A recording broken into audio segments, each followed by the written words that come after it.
ඔබ සැමට ජේසු පීඨයි. මම අද කතා කරන්න යන්නේ ඇතරම නත්තල සෑදුන හැටි ඒ කතාවල් නෙමෙයි. නත්තලේදී ඔබගේ ඇතුළාන්තය ස්වභාවය ගැන තමයි අද පොඩ්ඩක් අද විමසන්න යන්නේ. ඒ මොකද නත්තල හැදුන හැටි විශේෂයෙන් කතා කරන්න දෙයක් නැහැ. බොහෝ වීඩියෝස් දැන් තියෙනවා. බොහෝ අය කතා කරනවා. මමත් වීඩියෝ එකක් කරලා තියෙනවා.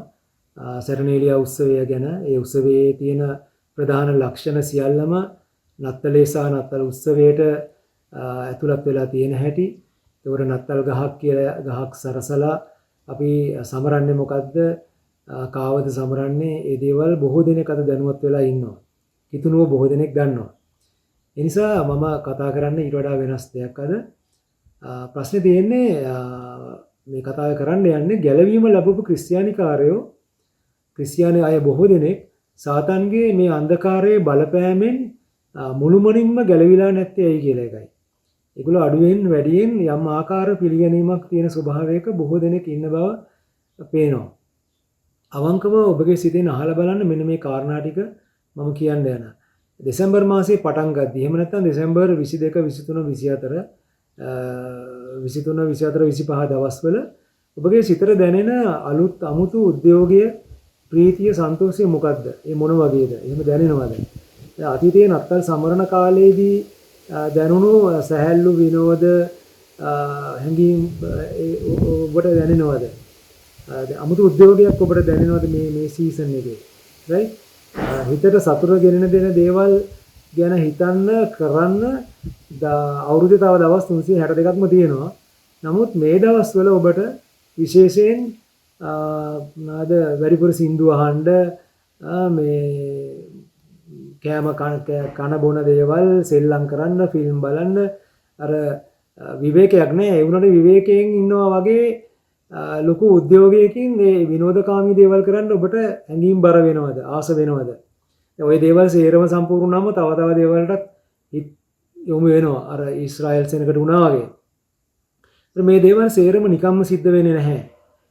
සාතන් ඈත අතීතයේ ඉඳලම ඌට වෙන් කරගත්ත ඌට අල්ලගත්ත සෙනඟක් උගේ බලපෑමට හසු කරගෙන බොහෝ දෙනෙකුට ඌ මේ බලපෑම ඇති කරනවා. අද මේ ලෝකයේ විශාල සෙනඟක් ඌ හසු කරගෙන උගේ බලපෑම ඉදාටත් වඩා වැඩියෙන් කරනවා.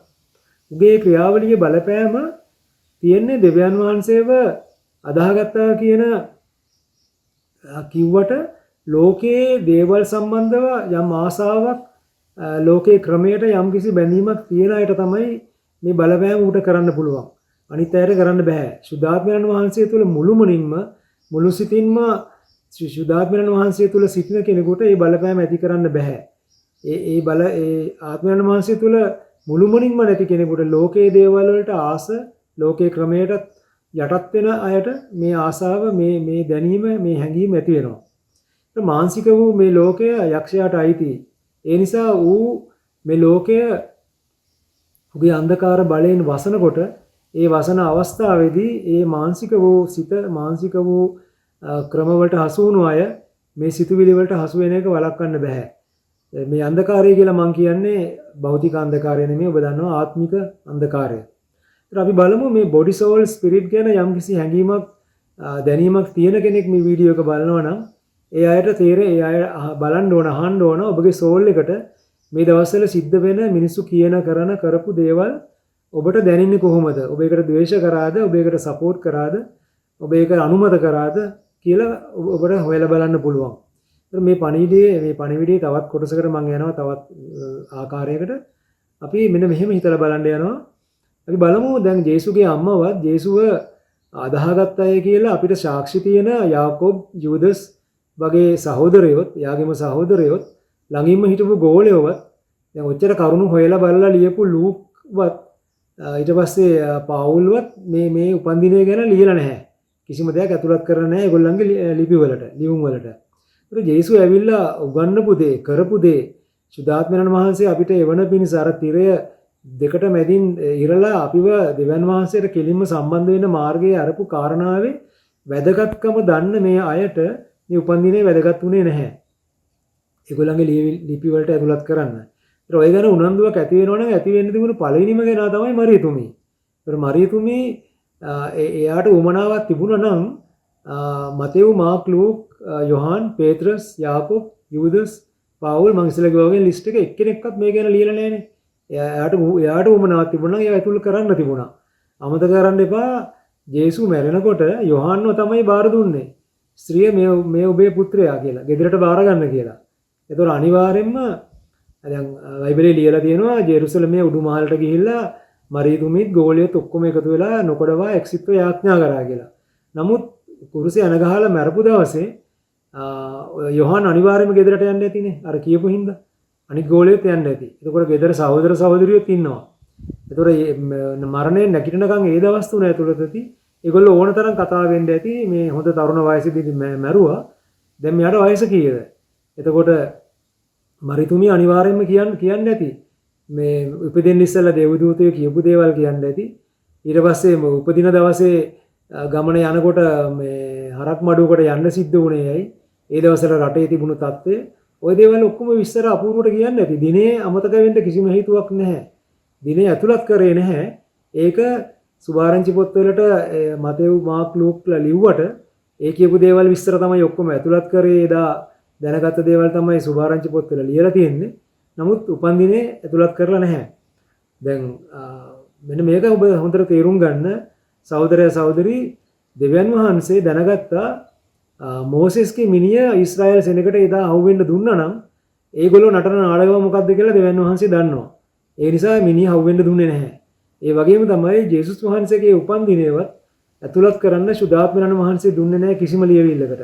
මොකද මිනිස්සු ඒකත් එක කරන විකාරය නිසා අද ගැලවිලා ඉන්න සුළු පිරිසක්වත් අද සාතන්ගේ මේ රැවටිල්ලට හසු නොවී ඉන්න සුළු පිරිසවත් හවුවෙන්නේ ගැලවෙන්නේ නැහැ. ඒක ඇතුළත් කරා නම් දෙවියන් වහන්සේ දන්නවා ඒ කාරණාව. මොකද ජේසුස් වහන්සේ කරපු පූජාවේ වැදගත්කම නෙමෙයි මේක වෙනත් විදියකට ඉස්මතු වීමක් වෙනවා. එතකොට ජේසුස් කිව්වේ මොකද්ද කියලා බලන්න. ජේසුස් කිව්වේ නෑ එයාගේ උපන්දිනේ සමරන්න කියලා. එයා කිව්වේ එකම දෙයයි. මගේ මරණය සිහි කරන්ද එයාගේ සුද්ධ වූ ශරීරයට සහ සුද්ධ රුධිරයට සහභාගී වෙන්න කියලා තියෙන්නේ. ඒකට ඔබ දැනගන්න දෙවියන් වහන්සේ කවදාවත් කැමති නැහැ. අද ජේසුස් වහන්සේ දෙවියන් වහන්සේ. ඒක ජේසුස් වහන්සේ කැමති නැහැ. දෙවියන් වහන්සේ කැමති නැහැ. උන්වහන්සේ කියන දෙයක් අඩුවෙන් කරනවට කැමතිත් නැහැ, වැඩියෙන් කරනවට කැමතිත් නැහැ. ඊට වෙනස් දෙයක් කරනවට කැමතිත් නැහැ. ඒතකොට අපි අද කරන්නේ නත්තල් කියලා මේ සමරමින් කරන විකාරේ මොකද්ද කියලා දෙවියන් වහන්සේ දන්නවා. දෙවියන් වහන්සේ සතුටු වෙන්නේ නැහැ.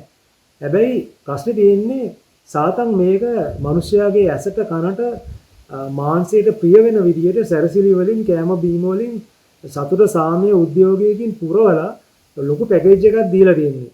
ඒක මිනිස්යන්ට තේරෙන්නේ නැහැ. යක්ෂයා මොකද්ද මේ කරලා තියෙන්නේ, මේ ඩීවියේෂන් එක මොකද්ද කියලා තේරෙන්නේ නැහැ. අවශ්‍ය දේ මගහැරවල කරලා තියෙන දේ මිනිස්යන්ට තේරෙන්නේ නැහැ. අද අදාහකත් කිතුනුව පවා කියනවා නත්තල සමරන්න ඕන, ඒක නත්තලට ගරු කරන්න ඕන. ඒ ආකාරයේ තමයි අද ගොඩක් කතා කරන්නේ.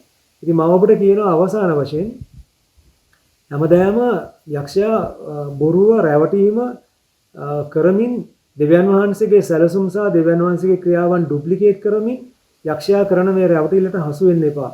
ඔබ හසු වෙන සෑම වාතාවකම අවස්ථාවකදීම ඔබ කරන්නේ ඔබ තුල සිටිනා වූ සුද්ධාත්මයන් වහන්සේට දුක් දීමයි. ඔබ සැමට ජේසුස් පිහිටයි.